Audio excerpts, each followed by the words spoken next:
जन्माद्यस्य यतोऽन्वयादितरतश्चार्थेष्वभिज्ञस्वराट् तेने ब्रह्महृदाय आदिकवये मुह्यन्ति यं सूरयः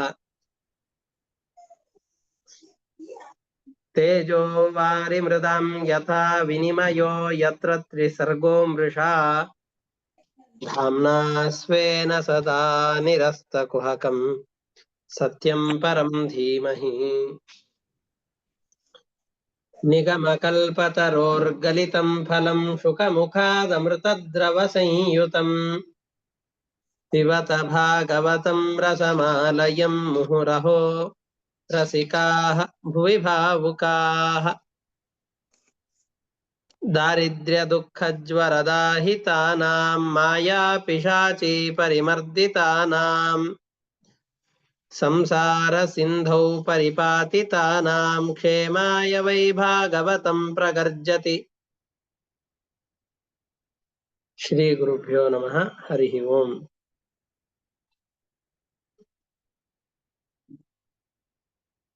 ಭಾಗವತದ 5ನೇ ಸ್ಕಂದದ 14ನೇ ಅಧ್ಯಾಯದ ವಿಷಯಗಳನ್ನ ನಾವು ನೋಡಿದ್ದೇವೆ. 15ನೇ ಅಧ್ಯಾಯದಲ್ಲಿ ಈ ಭರತ ಚಕ್ರವರ್ತಿಯ ವಂಶ ಮುಂದೆ ಹೇಗೆ ಮುಂದುವರಿಯಿತು ಅನ್ನೋದನ್ನ ಹೇಳ್ತಾ ಇದ್ದಾರೆ. ಜಡಭರತನ ವಂಶವಲ್ಲ, ಭರತ ಚಕ್ರವರ್ತಿಯ ವಂಶ. ಇವನು ಭರತ ಚಕ್ರವರ್ತಿಯಾದಾಗ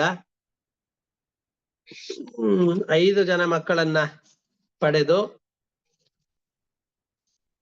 ಅದರಲ್ಲಿ ವಿರಕ್ತನಾಗಿದ್ದುಕೊಂಡು ತಪಸ್ಸನ್ನ ಮಾಡ್ಲಿಕ್ಕೆ ಅಂತ ಹೊರಟ ಅಂತ ತುಂಬಾ ಹಿಂದೆ ನಿರೂಪಣೆ ಮಾಡಿದ್ರು.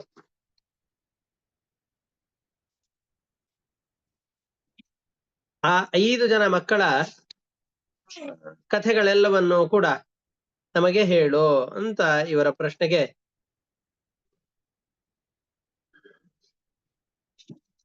ಉತ್ತರವಾಗಿ ಇವರು ಮತ್ತೆ ಶುಕಾಚಾರ್ಯರು ಅದಕ್ಕೆ ಉತ್ತರವನ್ನ ಕೊಡ್ತಾ ಇದ್ದಾರೆ.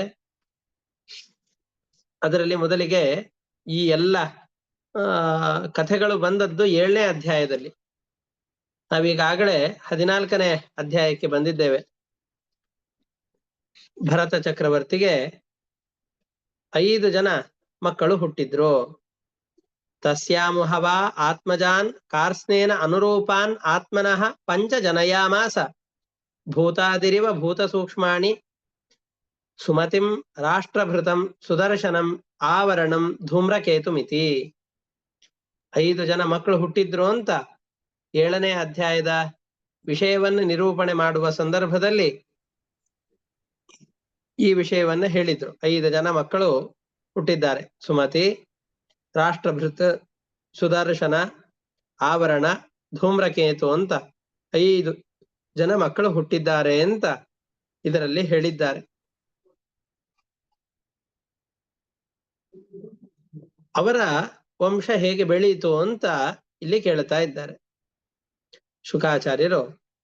ಭರತಸ್ಯ ಆತ್ಮಜಃ ಸುಮತಿರ್ನಾಮ ಅಭಿಹಿತಃ ಯಮುಹವಾವ ಕೇಚಿತ್ ಪಾಷಂಡಿನೋ ವಿಲೋಕ್ಯ ಋಷಭ ಪದವೀಂ ಅನುವರ್ತಮಾನಂ ಅನಾರ್ಯಾಹ ಅವೇದ ಸಮಾಮ್ನಾತಾಂ ದೇವತಾಂ ಸ್ವಮನೀಷಯ ಕಲೌ ಕಲ್ಪಯಿಷ್ಯಂತೆ.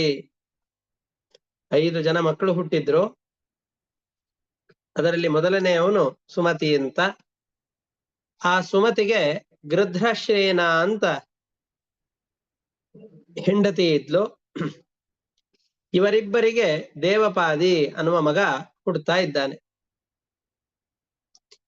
ಈ ಸುಮತಿಯ ವಿಷಯ ಏನು ಅನ್ನೋದನ್ನ ಮೊದಲಿಗೆ ಇಲ್ಲಿ ಕೊಟ್ರು.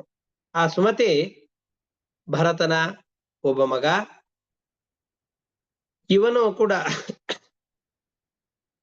ಋಷಭದೇವ ತನ್ನ ಅಜ್ಜನ ಮಾರ್ಗ ಏನೋ ಆ ಮಾರ್ಗವನ್ನ ಅನುಸರಿಸಿಕೊಂಡು ಅವಧೂತ ವೇಷದಲ್ಲಿ ಸನ್ಯಾಸಿಯ ವೇಷದಂತೆ ವೇಷವನ್ನ ತೊಟ್ಟು ಇಡೀ ರಾಜ್ಯವನ್ನ ದೇಶವನ್ನ ಸಂಚಾರ ಮಾಡ್ತಾ ಇದ್ದಾನೆ. ನಾವು ಋಷಭನ ಜೀವನ ಚರಿತ್ರೆಯನ್ನು ಗಮನಿಸಿದಾಗ ಅವನ ವ್ಯಕ್ತಿತ್ವ ಹೇಗಿತ್ತು ಅಂತ ನಾವು ನೋಡಿದ್ದೇವೆ. ಆ ರೀತಿಯಾಗಿ ಇವನು ಸಂಚಾರ ಮಾಡ್ತಾ ಇದ್ದಾನೆ. ಆ ಸಂಚಾರ ಮಾಡುವ ಸಂದರ್ಭದಲ್ಲಿ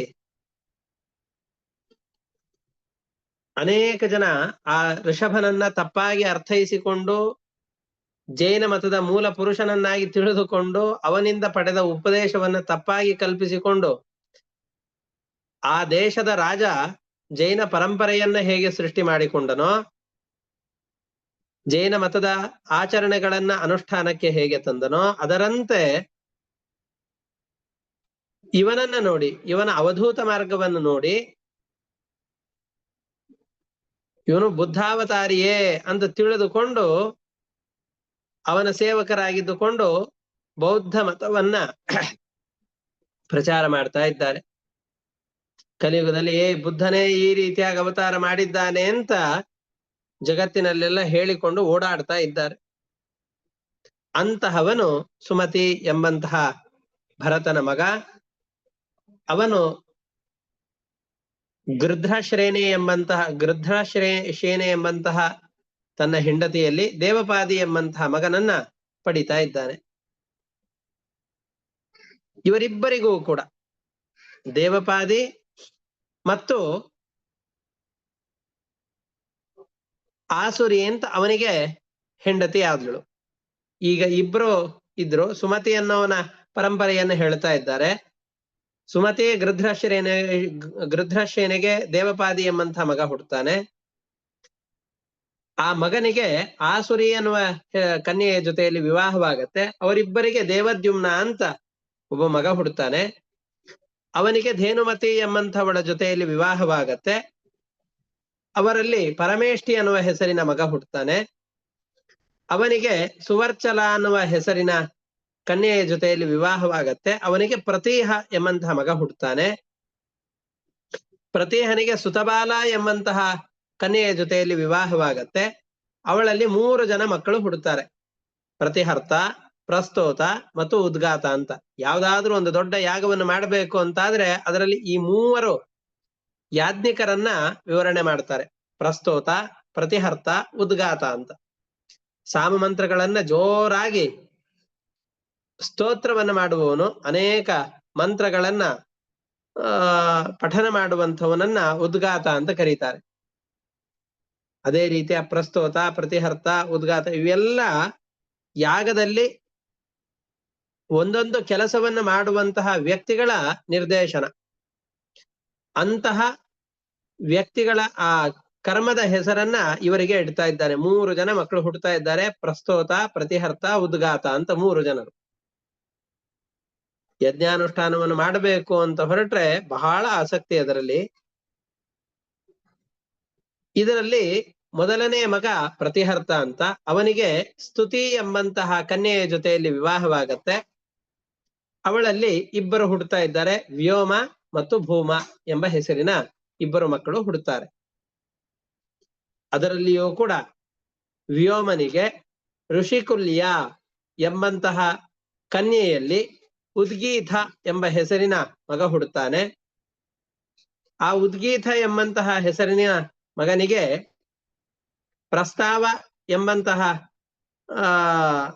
ವ್ಯಕ್ತಿ ದೇವಕುಲ್ಯ ಎಂಬಂತಹ ಕನ್ಯೆಯಿಂದಾಗಿ ಹುಟ್ಟುತ್ತಾರೆ. ಅಂತಂದ್ರೆ ಇಲ್ಲಿ ಉದ್ಗೀತನಿಗೆ ದೇವಕುಲ್ಯ ಎಂಬಂತಹ ಕನ್ಯೆಯ ಜೊತೆಯಲ್ಲಿ ವಿವಾಹವಾಗತ್ತೆ. ಅವರಿಬ್ಬರಿಗೆ ಪ್ರಸ್ತಾವ ಎಂಬ ಹೆಸರಿನ ಮಗ ಹುಟ್ಟುತ್ತಾನೆ. ಈ ಪ್ರಸ್ತಾವನಿಗೆ ವಿರುರುತ್ಸ ಅಂತ ಮತ್ತೊಬ್ಬಳು ಕನ್ಯೆ. ಆ ಕನ್ಯೆಯ ಜೊತೆಯಲ್ಲಿ ವಿವಾಹವಾದಾಗ ವಿಭು ಎಂಬಂತಹ ಮಗ ಅವರಲ್ಲಿ ಹುಟ್ಟುತ್ತಾನೆ. ಆ ವಿಭುವಿಗೆ ರಥಿ ಎಂಬಂತಹ ರಥ್ಯ ಅನ್ನುವ ಕನ್ಯೆಯ ಜೊತೆಯಲ್ಲಿ ವಿವಾಹ. ಅವರಿಗೆ ಪೃಥುಷೇಣ. ಅವನಿಗೆ ಆಕೂತಿ ಎಂಬಂತಹ ಹೆಸರಿನ ಕನ್ಯೆಯಲ್ಲಿ ನಕ್ತ ಎಂಬ ಮಗನ ಹುಟ್ಟಾಗತ್ತೆ. ನಕ್ತನಿಗೆ ಋತಿ ಎಂಬಂತಹ ಕನ್ಯೆಯಲ್ಲಿ ಗಯ ಎಂಬ ಹೆಸರಿನ ರಾಜ ಹುಟ್ಟುತ್ತಾನೆ. ಗಯನ ಕಥೆಯನ್ನು ಮುಂದೆ ಹೇಳ್ತಾರೆ. ಈ ಗಯ ಮಹಾ ಶ್ರೇಷ್ಠನಾದಂತಹ ಒಬ್ಬ ರಾಜ ಇವನು. ಭಗವಂತನ ಅಂಶಾವೇಶ. ನಾವು ಹೇಗೆ ಪೃಥು ಚಕ್ರವರ್ತಿಯಲ್ಲಿ ಭಗವಂತನ ಅಂಶಾವೇಶ ಇದೆ ಎಂಬುದಾಗಿ ಹೇಳ್ತೇವೋ, ಪ್ರಿಯವ್ರತ ರಾಜನಲ್ಲಿ ಪರಮಾತ್ಮನ ಆವೇಶ ಇದೆ ಎಂಬುದಾಗಿ ಹೇಳ್ತೇವೋ, ಅದರಂತೆ ಭಗವಂತನ ಆವೇಶವುಳ್ಳಂತಹ ರಾಜ ಗಯ. ಇವನು ಹುಟ್ಟಿದ ಕ್ಷಣದಲ್ಲಿ ಕೈಕಾಲುಗಳಲ್ಲಿ ಶಂಖಚಕ್ರ ಗದಾ ಪದ್ಮಗಳ ಚಿಹ್ನೆಗಳೆಲ್ಲವೂ ಮೂಡ್ತಾ ಇದೆ. ಅದನ್ನು ನೋಡಿದಾಗ ಜನರೆಲ್ಲ ತೀರ್ಮಾನ ಮಾಡ್ತಾ ಇದ್ದಾರೆ, ಈ ಚಿಹ್ನೆಗಳಿರಬೇಕು ಅಂತಂದ್ರೆ ಪ್ರಿಯವ್ರತಾದಿ ರಾಜರಂತೆ, ಪೃಥು ಮುಂತಾದಂತಹ ರಾಜರಂತೆ ಪರಮಾತ್ಮನ ವಿಶೇಷ ಆವೇಶ ಇವನಲ್ಲಿ ಇರಲೇಬೇಕು ಅಂತ ತೀರ್ಮಾನ ಮಾಡ್ತಾರೆ. ಮಹಾ ಸಮರ್ಥನಾದಂತಹ ಈ ಗಯನಲ್ಲಿ,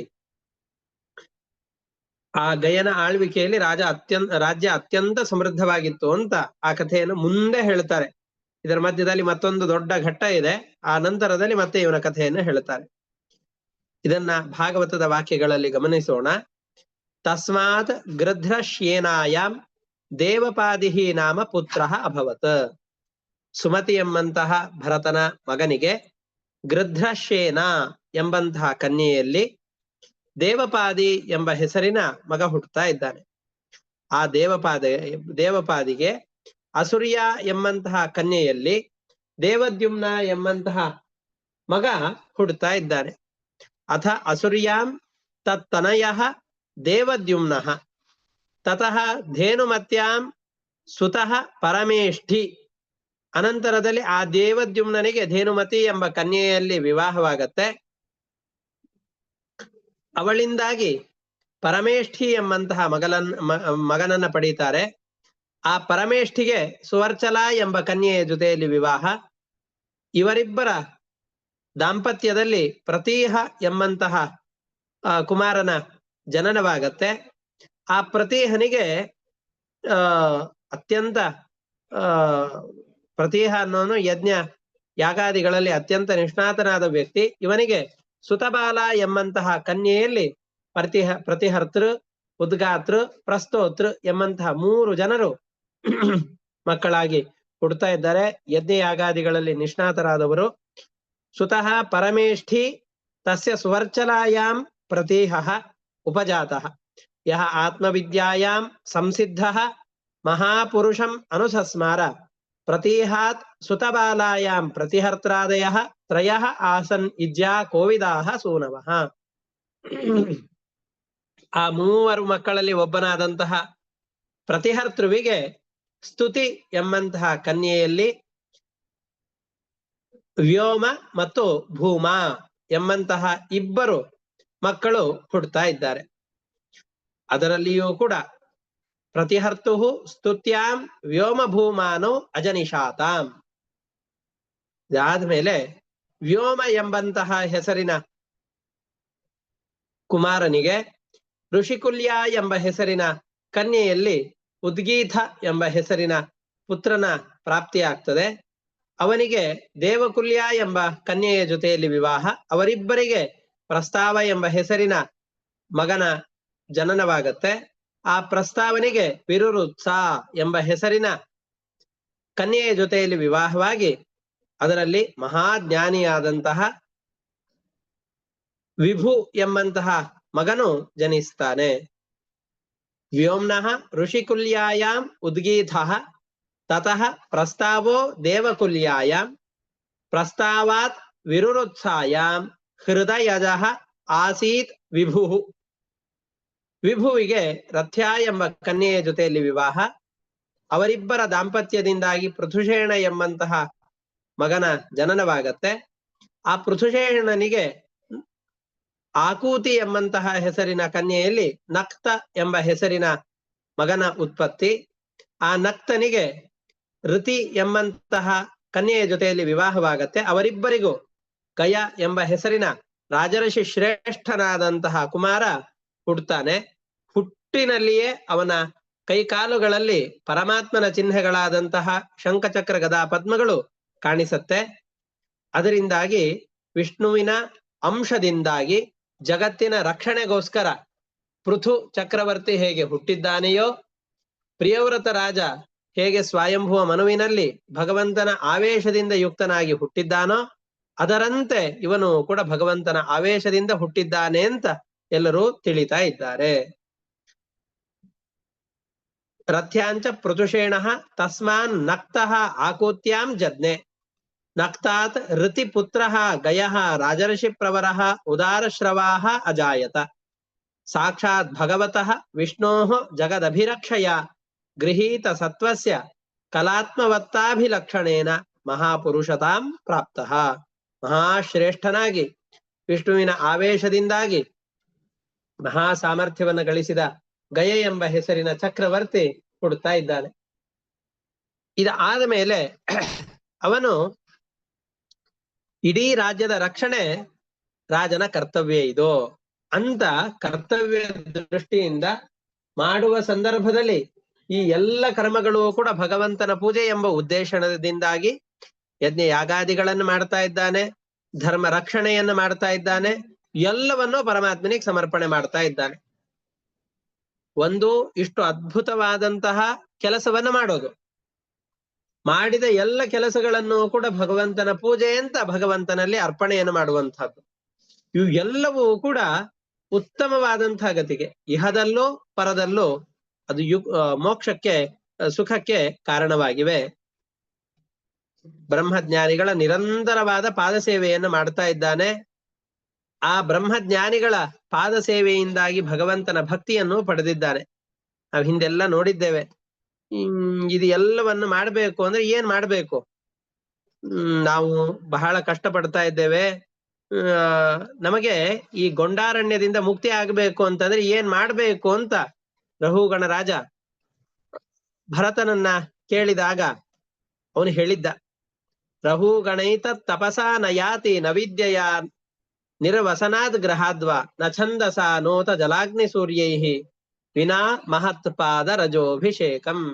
ಮಹಾತ್ಮರ ಪಾದ ಧೂಳುಗಳ ಸಂಪರ್ಕ ನಮ್ಮ ಶಿರಸ್ಸಿಗೆ ಆಗದ ಹೊರತು ಯತ್ರೋತ್ತಮ ಶ್ಲೋಕ ಗುಣಾನುವಾದ ಪ್ರಸ್ತೂಯತೆ ಗ್ರಾಮ್ಯ ಕಥಾ ವಿಘಾತಃ ನಿಷೇವ್ಯಮಾಣ ಅನುದಿನಂ ಮುಮುಕ್ಷೋ ಮತಿಂ ಸತೀಂ ಯಚ್ಛತಿ ವಾಸುದೇವೇ. ಮಹಾತ್ಮರ ಸಂಪರ್ಕ ನಿರಂತರವಾಗಿ ಆಗ್ತಾ ಇರಬೇಕು.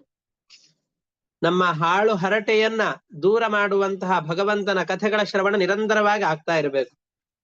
ಇಂತಹ ಮುಮುಕ್ಷುವಾದಂತಹ ವ್ಯಕ್ತಿಗೆ ಉತ್ತಮವಾದಂತಹ ಜ್ಞಾನ ಬರಲಿಕ್ಕೆ ಸಾಧ್ಯ ಅಂತ ಭರತ ಯಾವ ಉಪದೇಶವನ್ನು ಕೊಟ್ಟಿದ್ನೋ ಆ ಉಪದೇಶಕ್ಕೆ ಅನುರೂಪವಾದಂತಹ ಅನುಗುಣವಾದಂತಹ ಜೀವನ ಶೈಲಿಯನ್ನ ಗಯ ತಾನು ಆಚರಣೆ ಮಾಡ್ತಾ ಇದ್ದಾನೆ. ಬ್ರಹ್ಮಜ್ಞಾನಿಗಳ ಪಾದ ಸೇವೆಯನ್ನು ಮಾಡ್ತಾ ಇದ್ದಾನೆ. ಇದರಿಂದಾಗಿ ವಿಶೇಷವಾಗಿ ಭಗವಂತನಲ್ಲಿ ಭಕ್ತಿಯನ್ನು ಪಡೆದಿದ್ದಾನೆ. ಸಜ್ಜನರ ಸಹವಾಸ, ಭಗವಂತನ ಕಥಾಶ್ರವಣ, ಮಾಡಿದ ಎಲ್ಲ ಕರ್ಮಗಳನ್ನು ಭಗವಂತನಲ್ಲಿ ಅರ್ಪಣೆ ಮಾಡುವಂತಹದ್ದು. ಈ ರೀತಿಯಾದ 3 ಕೆಲಸಗಳು. ಒಂದು, ಮನಸ್ಸಿನಲ್ಲಿ ವಿಶೇಷವಾಗಿ ಭಗವಂತನ ಭಕ್ತಿ, ಭಗವದ್ವಿಷಯಕವಾದಂತಹ ಧ್ಯಾನ, ಕರ್ಮಾಚರಣೆ. ಮಾಡಿದ ಎಲ್ಲ ಕರ್ಮಗಳಲ್ಲೂ ಕೂಡ ಸ್ವಾತಂತ್ರ್ಯ ತ್ಯಾಗ, ಇದಂ ನಮಮ ಎಂಬಂತಹ ಬುದ್ಧಿ. ಇದೆಲ್ಲವನ್ನೂ ಕೂಡ ಭಗವಂತ ಅವನಿಗೆ ಕೊಟ್ಟಿದ್ದ, ಅದನ್ನ ಸಾರ್ಥಕಪಡಿಸಿಕೊಂಡ. ಇದರಿಂದಾಗಿ ಅವನ ಮನಸ್ಸು ಶುದ್ಧವಾದಂತಹ ಸ್ಫಟಿಕದ ಸಾಮ್ಯವನ್ನ ಪಡಿತಾ ಇದೆ. ಶುದ್ಧವಾದ ಸ್ಫಟಿಕ ಈ ಕಡೆಯಿಂದ ನೋಡಿದರೆ ಆ ಕಡೆಯಲ್ಲಿ ಟ್ರಾನ್ಸ್ಪರೆಂಟ್ ಆಗಿದ್ದು ಯಾವುದೇ ಕಲ್ಮಶಗಳಿಲ್ಲದೇನೆ ಸ್ವಚ್ಛವಾಗಿರುವಂತೆ ಇವನ ಮನಸ್ಸು ಸ್ವಚ್ಛವಾಗಿದೆ. ಯಾವಾಗ ಮನಸ್ಸು ಸ್ವಚ್ಛವಾಗಿರುತ್ತೋ, ಸ್ವಚ್ಛವಾದ ಮನಸ್ಸು ಹತೋಟಿಯಲ್ಲಿರುವ ಹಗ್ಗಕ್ಕೆ ಸಮಾನ. ಮೂಗುದಾರವನ್ನ ನಮ್ಮ ಕೈಯಲ್ಲಿ ಹಿಡಿದುಕೊಂಡಿದ್ವಿ ಅಂತಂದ್ರೆ ರಥ ಅಥವಾ ಚಕ್ಕಡಿ ನಮ್ಮ ನಿಯಂತ್ರಣವನ್ನು ತಪ್ಪಿ ಹೋಗೋದಿಲ್ಲ.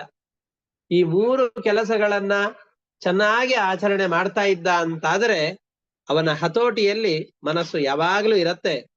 ಮನಸ್ಸು ಅವನ ವಶದಲ್ಲಿ ಇದ್ದದ್ರಿಂದಾಗಿ ಅವನು ಎಷ್ಟೇ ಭೋಗಗಳನ್ನ ಅನುಭವಿಸಿದ್ರು. ಯಾಕೆಂದ್ರೆ ರಾಜ ಭಿಕ್ಷುಕರ ಹಾಗೆ ಜೀವನವನ್ನ ಅಥವಾ ಅವಧೂತರ ಚರ್ಯೆಯನ್ನು ಮಾಡ್ತಾ ಇರಲಿಲ್ಲ.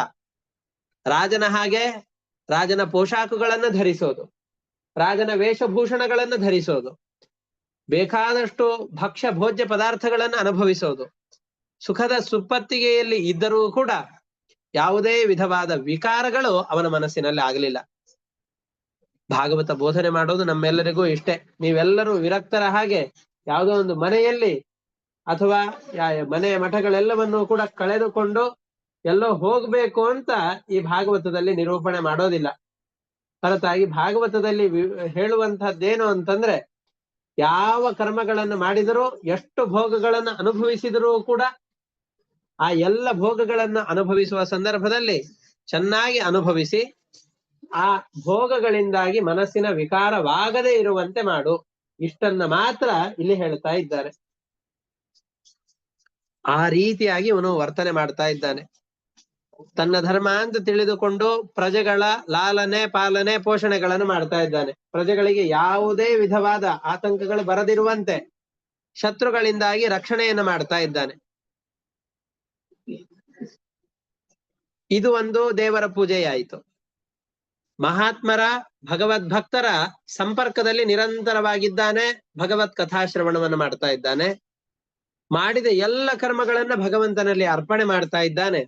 ಹಾಗಾಗಿ ಈ ಎಲ್ಲ ಕರ್ಮಗಳು ಕೂಡ ಮೋಕ್ಷಕ್ಕೆ ಕಾರಣವಾಗಿದೆ. ಅತಿಶಯವಾದಂತಹ ಭಗವಂತನ ಭಕ್ತಿಯನ್ನ ಸಂಪಾದನೆ ಮಾಡಿಕೊಂಡಿದ್ದಾನೆ. ಇದರಿಂದ ಮನಸ್ಸು ಅತ್ಯಂತ ನಿರ್ಮಲವಾಗಿದೆ. ಶುದ್ಧವಾದ ಸ್ಫಟಿಕದ ಸಾಮ್ಯವನ್ನ ಪಡೆದುಕೊಂಡಿದ್ದಾನೆ ತನ್ನ ಮನಸ್ಸಿನಲ್ಲಿ. ಇಷ್ಟು ಪರಿಶುದ್ಧವಾದಂತಹ ನಿರ್ಮಲವಾದ ಮನಸ್ಸನ್ನ ಅವನು ಪಡೆದಿದ್ದರಿಂದಾಗಿ ಮನಸ್ಸಿನ ಹತೋಟಿಯನ್ನು ಸಂಪಾದನೆ ಮಾಡಿಕೊಂಡಿದ್ದಾನೆ. ಮನಸ್ಸು ತನ್ನ ಹತೋಟಿಯಲ್ಲಿದೆ ಅಂತಾದರೆ, ಹತೋಟಿಯಲ್ಲಿ ಮನಸ್ಸು ಇದ್ದಾಗ ಯಾವ ಇಂದ್ರಿಯಗಳು ಕೂಡ ಕೆಟ್ಟ ಮಾರ್ಗದಲ್ಲಿ ಸಂಚಾರ ಮಾಡೋದಿಲ್ಲ.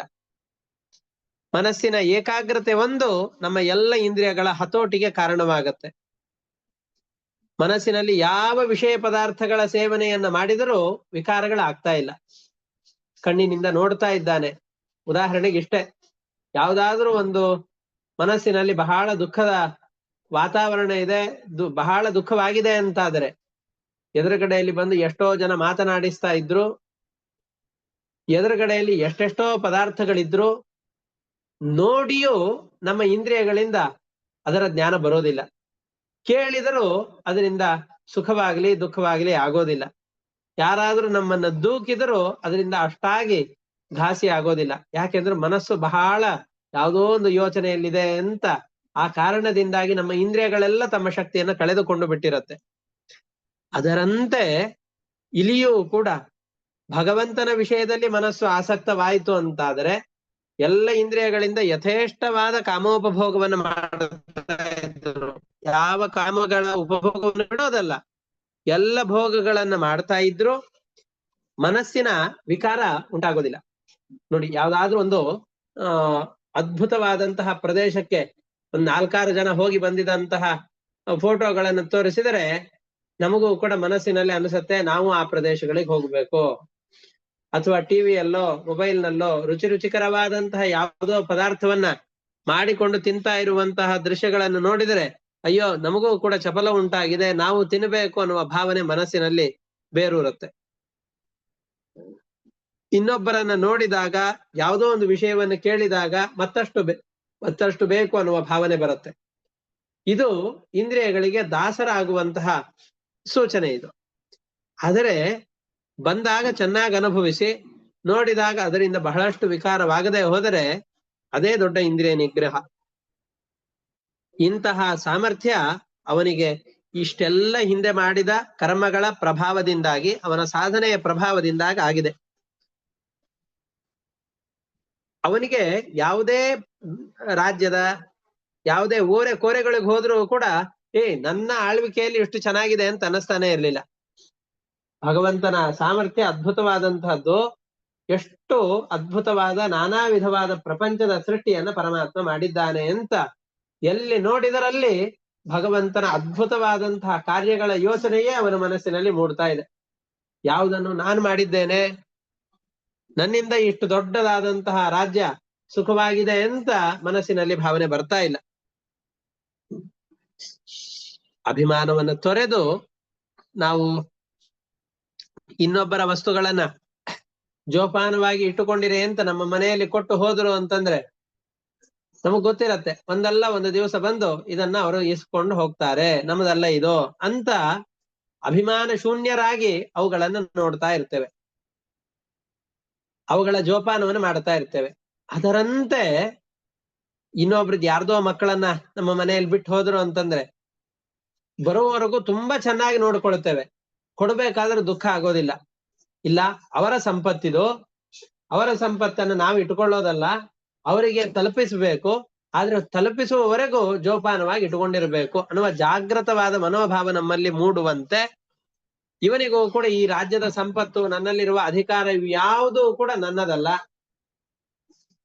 ಹಿಂದೆನೂ ಮತ್ತೊಬ್ರು ಯಾರೋ ಆಳ್ವಿಕೆಯಲ್ಲಿ ಈ ಈ ಇಡೀ ರಾಜ್ಯವನ್ನ ಪಾಲಿಸ್ತಾ ಇದ್ರು ತಮ್ಮ ಆಳ್ವಿಕೆಯಲ್ಲಿ, ಅದರಂತೆ ನಾನು ಕೂಡ ಈ ರಾಜ್ಯದ ಪಾಲನೆಯನ್ನು ಮಾಡ್ತಾ ಇದ್ದೇನೆ. ಇನ್ನೊಬ್ಬರ ಸ್ವತ್ತನ್ನ ನೋಡಿಕೊಳ್ಳುವಂತಹ ಸೇವಕ ಮಾತ್ರ ನಾನು. ಟ್ರೆಜರಿ ಈ ಕೆಲವೊಂದಿಷ್ಟು ಜನ ಮಧ್ಯವರ್ತಿಗಳು ಅಂತಿರ್ತಾರೆ, ಅಥವಾ ಬ್ಯಾಂಕ್ ಇದ್ದ ಹಾಗೆ.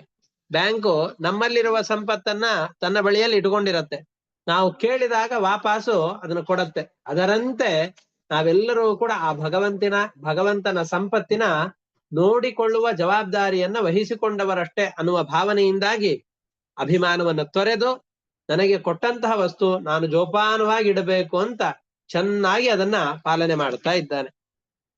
ವ್ಯೋಮ್ನಃ ಅದನ್ನ ಇದರಲ್ಲಿ ಹೇಳ್ತಾ ಇದ್ದಾರೆ. ಸವೈ ಸ್ವಧರ್ಮೇಣ ಪ್ರಜಾ ಪಾಲನ ಪೋಷಣ ಪ್ರೀಣನ ಉಪಲಾಲನ ಅನುಶಾಸನ ಲಕ್ಷಣೇನ ಇಜ್ಯಾದಿನಾಚ ಭಗವತಿ ಮಹಾಪುರುಷೇ ಪರಬ್ರಹ್ಮಣಿ ಸರ್ವಾತ್ಮನ ಅರ್ಪಿತ ಪರಮಾರ್ಥ ಲಕ್ಷಣೇನ ಬ್ರಹ್ಮವಿಚ್ಚರಣಾನುಸೇವಯ ಆಪಾದಿತ ಭಕ್ತಿಯೋಗೇನ ಅಭೀಕ್ಷ್ಣಶಃ ಪರಿಭಾವಿತ ವಿಶುದ್ಧ ಸತ್ವಶ್ಚ ಉಪರತ ಅನಾತ್ಮೇ ಸ್ವಾತ್ಮನಿ ಸ್ವಯಂ ಉಪಲಭ್ಯಮಾನ ಬ್ರಹ್ಮಾನುಭಾವೋಪಿ. ಪರಮಾತ್ಮನ ಅಪರೋಕ್ಷ ಜ್ಞಾನವನ್ನು ಪಡೆದಿದ್ದಾನೆ, ಪರಮಾತ್ಮನ ಸಾಮರ್ಥ್ಯವನ್ನ ಪ್ರತ್ಯಕ್ಷತಃ ಕಂಡು ಅನುಭವಿಸ್ತಾ ಇದ್ದಾನೆ. ಇಷ್ಟು ಅದ್ಭುತವಾದ ಜಗತ್ತನ್ನ ಸೃಷ್ಟಿ ಮಾಡಿ ಪರಮಾತ್ಮ ಕೊಟ್ಟಿದ್ದಾನೆ, ಇಷ್ಟು ದೊಡ್ಡದಾದಂತಹ ಪದವಿಯನ್ನು ನನಗೆ ಕೊಡುವಂತೆ ಮಾಡಿದ್ದಾನೆ ಅಂತ ಮನಸ್ಸಿನಲ್ಲಿ ನಿರಂತರವಾಗಿ ಯೋಚನೆಯನ್ನ ಮಾಡಿಕೊಳ್ಳುತ್ತಾ, ತನಗೆ ಬಂದಂತ ಈ ದೊಡ್ಡ ರಾಜ್ಯವನ್ನ ನಿಭಾಯಿಸುವಂತಹ ಜವಾಬ್ದಾರಿ ನಿರಭಿಮಾನವಾಗಿ ಮಾಡ್ತೇನೆ ಅಂತ ಮಾಡ್ತಾ ಇದ್ದಾನೆ. ತನ್ನದು ಅನ್ನುವ ಭಾವನೆ ಇಲ್ಲ, ಮುಂದೆ ತನ್ನ ವಂಶದವರಿಗೆ ಬರಬೇಕು ಅನ್ನೋ ಭಾವನೆ ಇಲ್ಲ. ಹೊರತಾಗಿ ಇದು ಈ ಕಾಲದಲ್ಲಿ ನಾನು ಮಾಡಬೇಕಾದ ಕರ್ತವ್ಯ ಎಂಬ ಇಷ್ಟೇ ಭಾವನೆಯಿಂದಾಗಿ ಇಡೀ ರಾಜ್ಯವನ್ನ ರಕ್ಷಣೆ ಮಾಡಿದ್ದಾನೆ. ನಂತರದಲ್ಲಿ ಈ ಗಯನ ಸ್ತೋತ್ರವನ್ನ ಮಾಡುವ ಸಂದರ್ಭದಲ್ಲಿ ಈ ಗಯನ ಮಹತ್ವವನ್ನ ತಿಳಿಸಿಕೊಡುವ ಅನೇಕ ಶ್ಲೋಕಗಳನ್ನ ಭಾಗವತದಲ್ಲಿ ನಿರೂಪಣೆ ಮಾಡ್ತಾರೆ. ಅದನ್ನ ಶುಕಾಚಾರ್ಯರು ಪರೀಕ್ಷಿತ ರಾಜನಿಗೆ ಹೇಳ್ತಾ ಇದ್ದಾರೆ. ನಾವೆಲ್ಲರೂ ಯಜ್ಞ ಯಾಗಾದಿಗಳನ್ನು ಮಾಡಬಹುದು, ಬೇರೆ ರಾಜರು ಯಜ್ಞ ಯಾಗಾದಿಗಳನ್ನು ಮಾಡಬಹುದು. ಈಗಿರುವ ರಾಜಕಾರಣಿಗಳು ತಮಗೆ ಬಹಳ ಆಪತ್ತು ಬಂದಿದೆ ಅಂತ ಚಾಮುಂಡೇಶ್ವರಿಯ ದರ್ಶನಕ್ಕೆ ಹೋಗಬಹುದು, ಹಂಪಿಯ ವಿರೂಪಾಕ್ಷನ ದರ್ಶನಕ್ಕೆ ಹೋಗಬಹುದು, ಉಡುಪಿ ಕೃಷ್ಣನ ದರ್ಶನಕ್ಕೆ ಹೋಗಬಹುದು.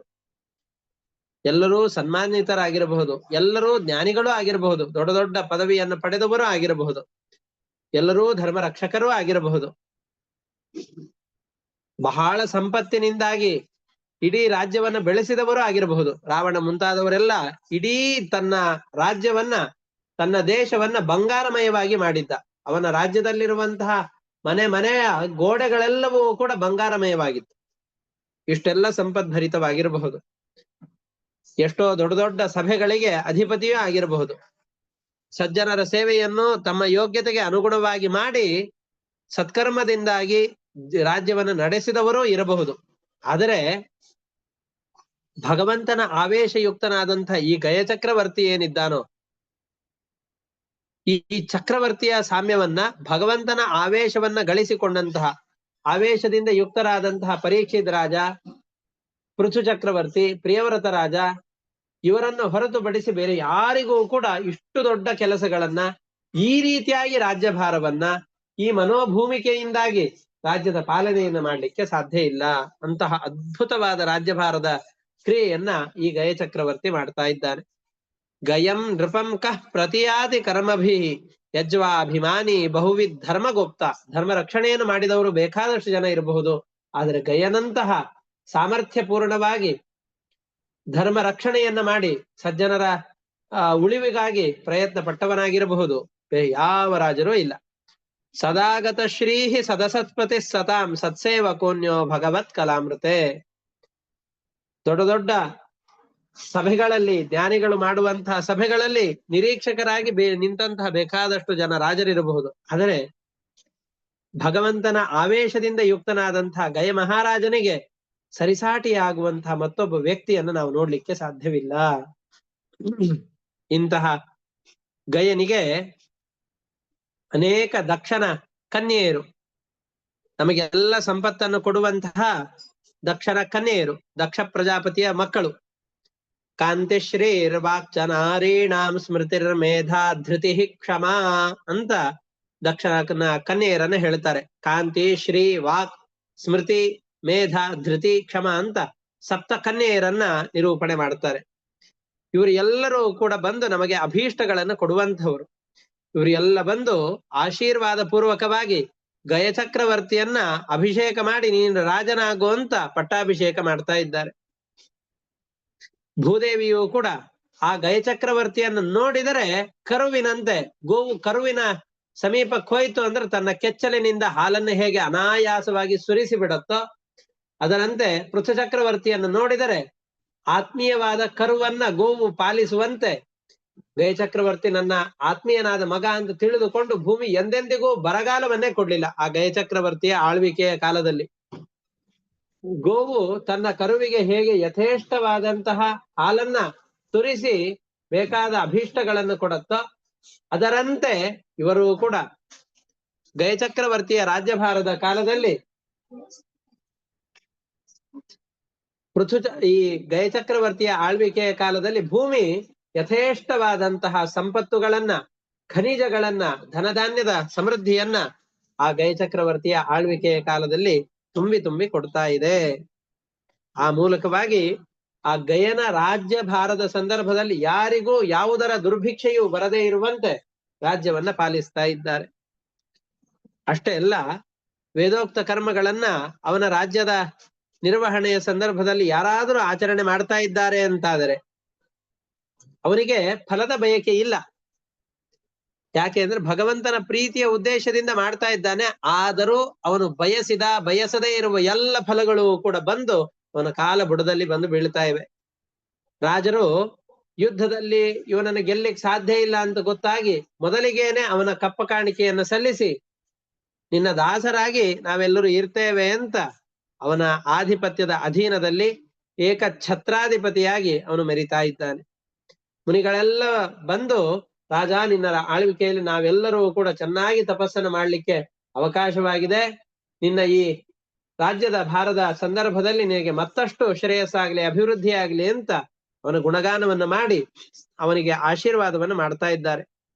ಪ್ರಜೆಗಳೆಲ್ಲರೂ ಕೂಡ ತಮ್ಮ ಆದಾಯದ 1/6 ಭಾಗವನ್ನ ಯಾವುದೇ ಮನಸ್ಸಿನಲ್ಲಿ ಕೊಡಬೇಕಾದ್ರೆ ಸಂಕೋಚವಿಲ್ಲದೇನೆ, ನಾವೆಲ್ಲ ಟ್ಯಾಕ್ಸ್ ಕಟ್ಟಬೇಕಾದ್ರೆ ಅಯ್ಯೋ ನಮಗೇನು ಸವಲತ್ತುಗಳು ಸಿಗ್ತಾ ಇಲ್ಲ, ಒಳ್ಳೆ ಆಸ್ಪತ್ರೆಗಳ ವ್ಯವಸ್ಥೆ ಇಲ್ಲ, ಶಿಕ್ಷಣದ ವ್ಯವಸ್ಥೆ ಇಲ್ಲ, ಉತ್ತಮವಾದಂತಹ ರಸ್ತೆಗಳಿಲ್ಲ, ನನಗೆ ಬೇಕಾದಂತಹ ಒಳ್ಳೆ ನೀರಿನ ವ್ಯವಸ್ಥೆಯನ್ನು ಮಾಡಿಕೊಟ್ಟಿಲ್ಲ, ಆದ್ರೂ ನಮ್ಮ ಕಡೆಯಿಂದ ಇಷ್ಟೆಲ್ಲ ಸುಲಿಗೆ ಮಾಡ್ತಾ ಇದ್ದಾರಲ್ಲ ಅಂತ ಮನಸ್ಸಿನಲ್ಲಿ ಭಾವನೆ ಬರುತ್ತೆ.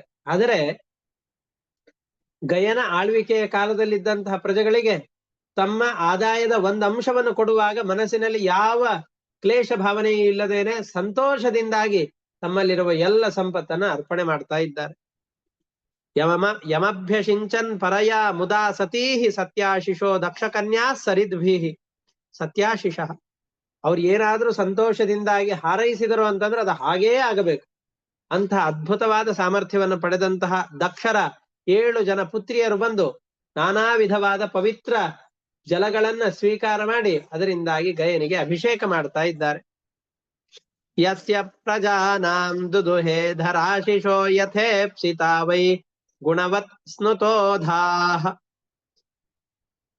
ಭೂಮಿಯು ಕೂಡ ಒಂದು ಕರುವಿಗೆ ಹಸು ತನ್ನಲ್ಲಿರುವ ಎಲ್ಲ ಹಾಲನ್ನು ಕೂಡ ನಿಷ್ಕಾಮವಾಗಿ ಪ್ರೀತಿಯಿಂದಾಗಿ ಉಣಿಸತ್ತೆ ಹೇಗೋ ಅದೇ ರೀತಿಯಾಗಿ ಭೂದೇವಿಯು ಕೂಡ ಆತ್ಮೀಯ ಕರುವಂತೆ ಒಳ್ಳೆ ಆಡಳಿತ ಮಾಡ್ತಾ ಇದ್ದಾನೆ ಅಂತ ಆ ಗಯನ ಕಾಲದಲ್ಲಿ ಸುಭೀಕ್ಷವಾಗಿ ಧನಧಾನ್ಯಗಳ ಸಮೃದ್ಧಿಯನ್ನು ಕೊಟ್ಟು ಪ್ರಜೆಗಳೆಲ್ಲ ಸಂತೋಷದಿಂದ ಇರುವಂತೆ ಮಾಡ್ತಾ ಇದ್ದಾಳೆ. ಛಂದಾಂಸ್ಯ ಕಾಮಸ್ಯ ಚ ಯಸ್ಯ ಕಾಮಾನ್